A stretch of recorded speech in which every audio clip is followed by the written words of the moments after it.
But the reality is that we're doing a lot of learning wrong in marketing. And with this challenge around bridging the judgment gap, we're going to have to do, I think, in my opinion, much more around human, in real life, face-to-face learning to build that judgment muscle.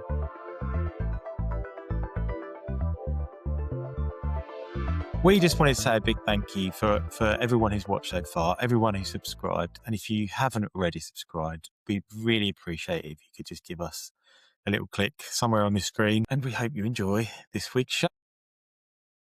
Good morning, Paul. How are you doing? I'm good. I ran a half marathon yesterday against the odds because I had a bad back. And do you know why I had a bad back? I had a bad back because I'm so smart, which is a good way of saying I'm stupid, in that I used ChatGPT to give me some exercises to stop a twinging back I had 2 weeks ago from becoming bad. But ChatGPT partially gave me incorrect exercises, and partially I executed them badly without a human helping me. And consequently, in trying to make my back better, I made it worse. And so I could barely move a week ago. I was worried I couldn't run a half marathon, but I did. So it's fine. So I'm good. So I'm really happy. That's good. Does that mean that all AI should come with a warning about whether you should get advice from them on your training methods and your exercises? Or people should be less stupid than me and just accept it as directional guidance, not gospel. Stupid me. It is definitely something I would have tried to do. Oh, so, thank you. You're too kind. You're too kind. I don't think you're as daft as me. But how are you? Yeah, I'm good. Thanks. Yeah, good week. We're getting to the end of January, so that's always something to smile about, isn't it? Yeah, good week. I mean, it's been very hard to avoid the T word this week. A president that we know of in the US, has been lots of media going around, isn't there, with him in? So it's been a bit tricky avoiding that. But there's been some good stuff at work and things. So that's been very enjoyable. And I played football twice last week, 2 days in a row. So that I don't think I've done that for many a year. Well done. So I won't lie to you, Paul. I was struggling a bit towards the end of the week. But, a bit creaky. Did you score?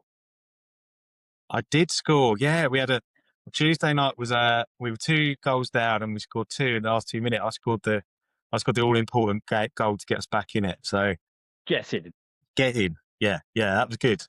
But I did struggle that towards the end of the week. So maybe I need some of those exercises that you've picked up. Yeah, do the opposite of what I was doing, and you'll be totally fine. Good stuff.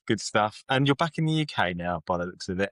I'm back in the UK for a week. We'll come on to that, or for a few days. But all is good. And do you know what? It's been such fun the last week. I've been doing some further work on brand positioning. It's all about tension. It's so good. Tension. It's about tension between met and unmet needs. It's between do you go with the category conventions? Do you reframe the category conventions? Where is positioning? Where is execution? Fascinating. I'm loving it. Is that prompted a thought? Well, because I'm very live in that conversation at the moment with something. So I can feel that tension. I can actually live in that bit you're in at the moment, Paul. Live example. Well, I will talk about it.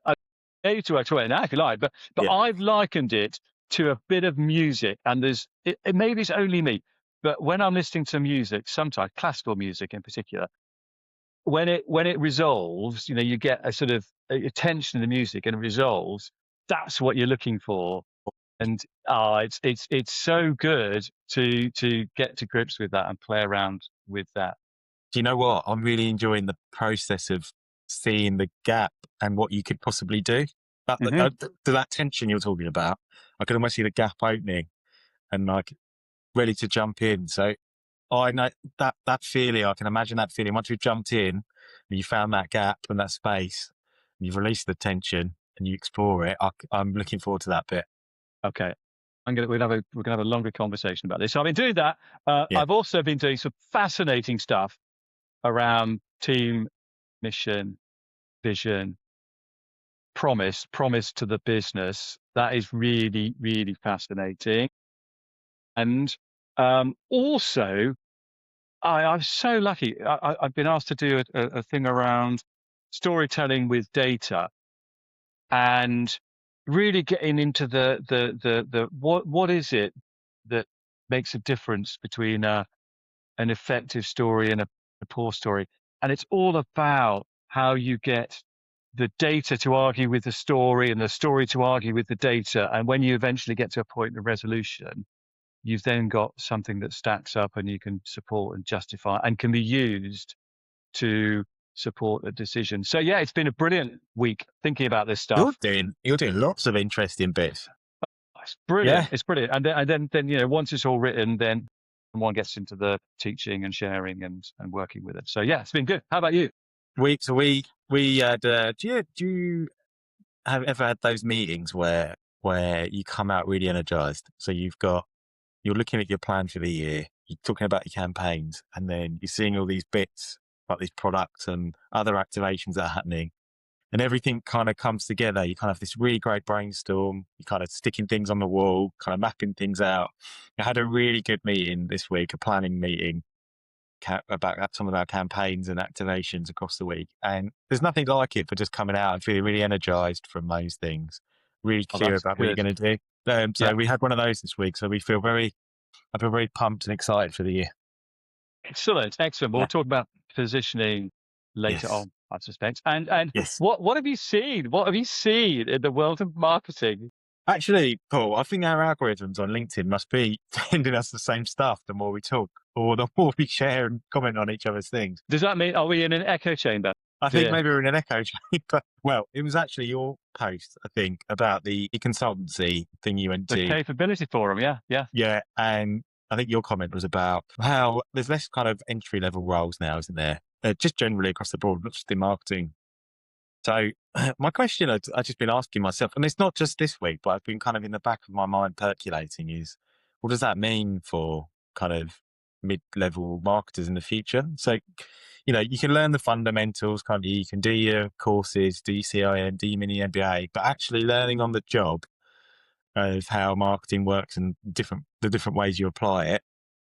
If people aren't getting those entry level roles in the business, I think back in my career to when I started, and think, that stuff is golden, right? At the start of your career, and what you learn through those periods. What does that mean for mid-level marketers in the future? And I guess the substance that you then have, I guess, at that point. So it's been percolating in my mind, and I think you alluded to it in your post. I don't have the answer, but I wondered what you thought on that, because I wanted to dig a bit deeper into your thoughts and your comments on it.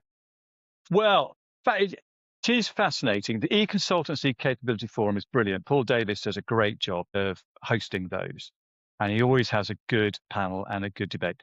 And yeah, I think, as you say, the panel were getting to the place where they're saying the real skill we need to build is judgment. How do we build judgment when you don't get a chance to practice in real life? Because in the foreseeable future, those entry level roles, a lot of the work will be done by AI, and therefore you don't get to test and learn. It's exaggeration to make the point, but it's a valid point nonetheless. It coincided with an article I picked up in The Economist at the weekend, and the headline was that EdTech, so educational technology, is profitable and mostly useless. And this was a meta-analysis from 2024. It looked at 119 studies of early literacy tech interventions. This came from Stanford University from someone called Rebecca Silverman. And they found that programs delivered at best only marginal gains on standardized tests. So if you run big educational technology programs, and the majority have little effect, no effect, or even harmful effects in terms of knowledge, skills, and learning. And I know we're talking about early literacy, and then making the jump to say, well, the same applies to marketing, but brains are brains, Yeah. and let's take that leap of faith. And I think it reinforced the point that we're not going to bridge that judgment gap by giving our marketeers reams of e-learning or online content or resources that are just available through Yeah. self-learning. There has to be a human in the loop. You have to get people together, perhaps to work through simulations, perhaps to discuss together the implications, ask the questions, debate, discuss. And I know this is self-serving because this is a lot of what I do in my professional life.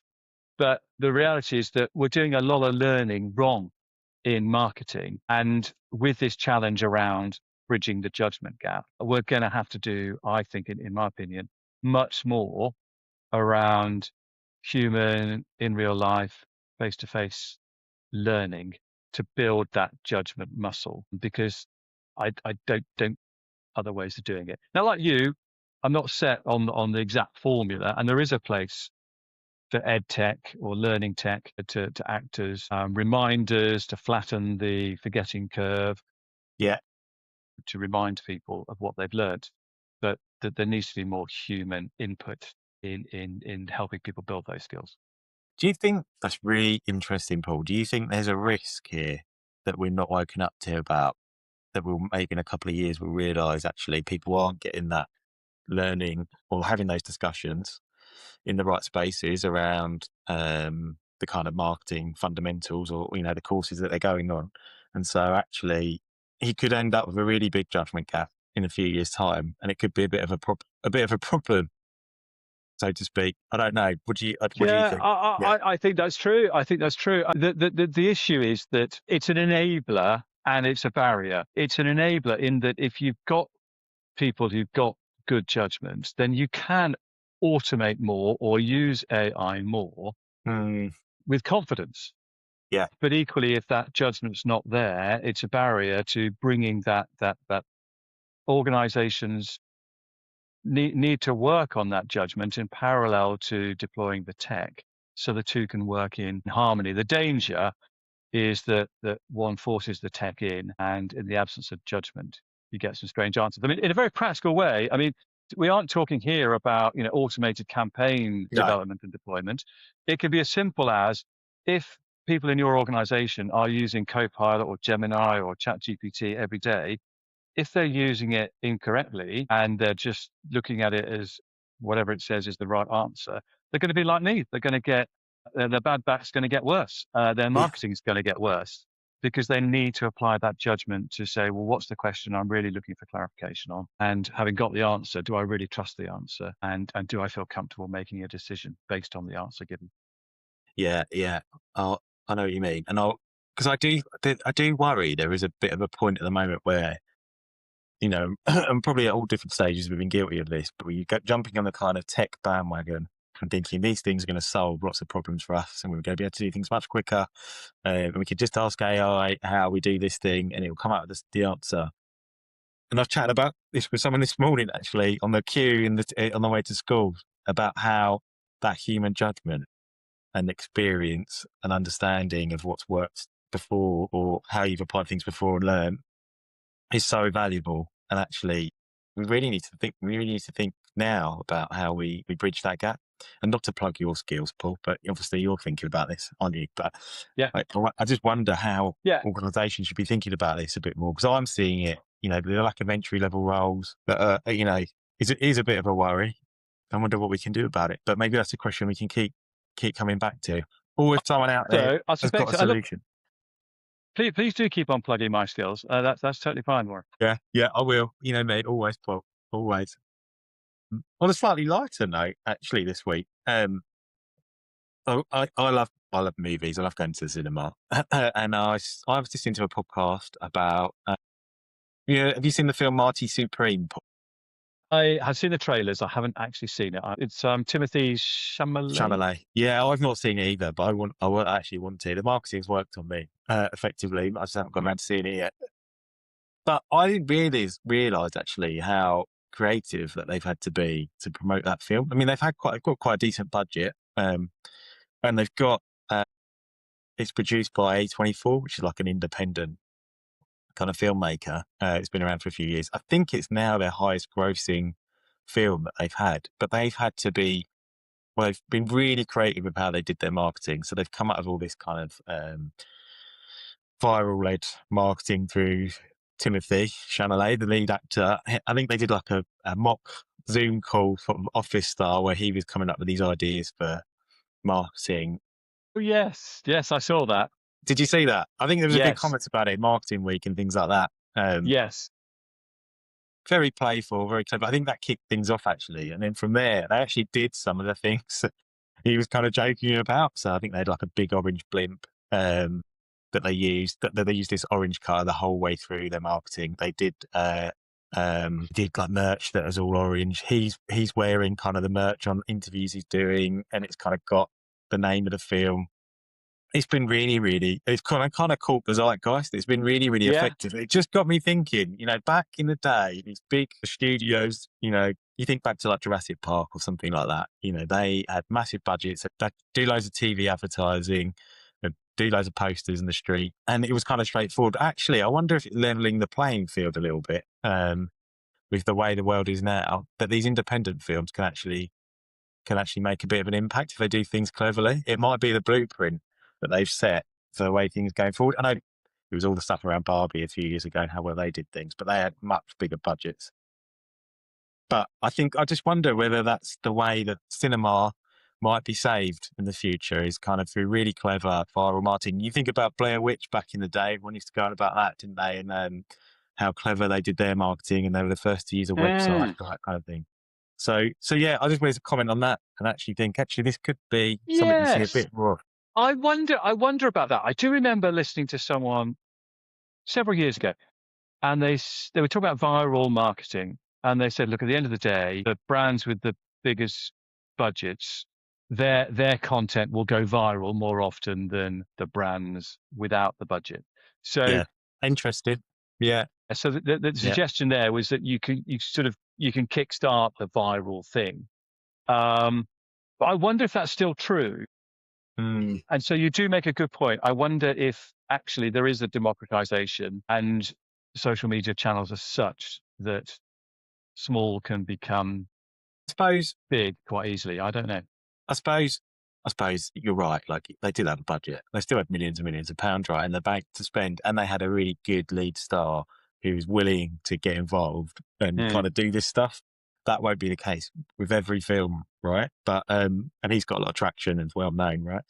So it does depend. But I wonder if something might come out of this that, yeah, maybe independents can look to in the future to kind of reignite the kind of film industry. Because I think there is a bit of a tension, isn't there, at the moment, between cinema, streaming, all that kind of thing, and actually maybe it goes back to your point at the beginning, Paul, about how cinema positions itself again as an industry and how it kind of can cut through, because it is challenging out there, right, for the cinema and getting people to go and sit when Yeah. when you know you can just wait. Yeah. What strikes me is that the example you gave with Marty Supreme, very creative, but they had fun doing it. Yes. And it was authentic, or it seemed to be authentic, in the sense that they thought, this is fun, let's go with it. And that seems to be of the zeitgeist. People like that sort of approach. So maybe that's one of the other lessons to take out of this. He's sort of self-mocking as well, isn't he? Yeah. The off the Zoom. Oh yeah, there's a bit of that, isn't there? But yeah, it's interesting. Just thought it was interesting. What about you, Paul? Anything else from you this week? No, in terms of the week that's gone, those are my big observations, because there's been a lot of development work, which has been fun. Week ahead, I'm looking forward to going to another Learning Live event. The Learning and Performance Institute lay on some really good stuff, and KPMG are a great supporter of that. So KPMG are hosting another session on Wednesday. I don't know what the topics to be covered are, but they are, in my experience, always super interesting. So I will share back on that. And then I'm off on holiday on Friday. So I'll be on the call from Mallorca this time Really? next week. Yeah. Oh, that is international marketing shed, right? You are. International marketing shared from the beaches of Mallorca. No, I'm going cycling. Could you do it from the beach? Could you do the? It'd be cold. It's not Well, that warm this time of year, but if you like, I'll do it. I could do it whilst walking along the beach, or in the bar? admiring. Yeah, yeah, yeah, Yeah. yeah, yeah, yeah. How Um, about you? I'm off to something this week actually. So I'm off to there's a thing called the Little Grey Sales Club, which it's kind of a regular breakfast conference thing that they do every few months. And so this one is basically getting lots of marketers together to talk about specific subjects. They're talking about what brands should be doing on social media and how you should be thinking of it as a real commercial asset, and actually people aren't using it to its maximum at the moment. So I'm really looking forward to that. So I'll be looking to report back on what my learnings are from that next Monday. Excellent. I will be all ears.